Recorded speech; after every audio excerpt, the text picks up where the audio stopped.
ओम नमो भगवते वासुदेवाय नमः। माघ मास का माध्यम 5वां अध्याय। दत्तात्रेय जी कहते हैं कि हे राजन, एक प्राचीन इतिहास कहता हूँ। भृगुवंश में ऋषि का नाम की एक ब्राह्मण थी जो बाल्यकाल में ही विधवा हो गई थी।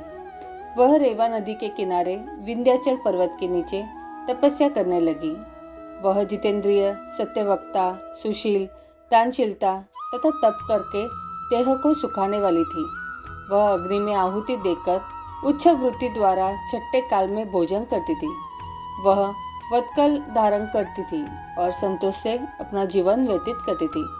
उसने रेवा और कपिल नदी के संगम में 60 वर्ष तक माघ स्नान किया और फिर वहीं पर ही मृत्यु को प्राप्त हो गई। माघ स्नान के पहले फल से ही वह दिव्य 4000 वर्ष तक विष्णु लोक में वास करके सुंद और उपसुंद दैत्यों का नाश करने के लिए ब्रह्मा द्वारा तिलोत्तम नाम की अप्सरा के रूप में ब्रह्मलोक में उत्पन्न हुई। वह अत्यंत रूपवती, गान विद्या और अति प्रवीण तथा मुकुट कुंडल से शोभायमान थी। उसका रूप, यौवन और सौंदर्य देखकर ब्रह्मा भी चकित हो गए।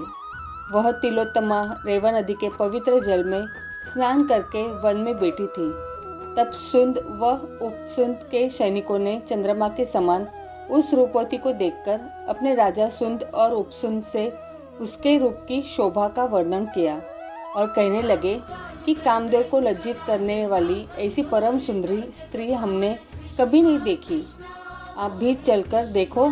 तब वह दोनों मदिरा के पात्र रखकर वहां पर आए जहां पर वह सुंदरी बैठी हुई थी और मदिरा के पान विहल होकर काम क्रीड़ा से पीड़ित हुए और दोनों ही वापस में उस स्त्री रत्न को प्राप्त करने के लिए विवादग्रस्त हुए और फिर आपस में युद्ध करते हुए वही समाप्त हो गए। उन दोनों को मरा हुआ देखकर उनके सैनिकों ने बड़ा कोलाहल मचाया और तब तिलोत्तमा काल रात्रि के समान उनको पर्वत से गिराती हुई दसों दिशाओं को प्रकाशमान करती हुई आकाश में चली गई और देर कार्य सिद्ध करके ब्रह्मा के सामने आई।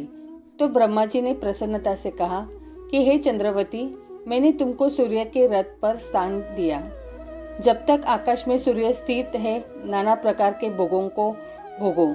सो हे राजन, वह ब्राह्मणी अब भी सूर्य के रथ पर माघ मास स्नान के उत्तम भोगों को भोग रही है। इसलिए श्रद्धावान पुरुषों को उत्तम गति पाने के लिए यत्न के साथ माघ मास में विधि पूर्वक स्नान करना चाहिए। तो बोलो प्रेम से राधे राधे।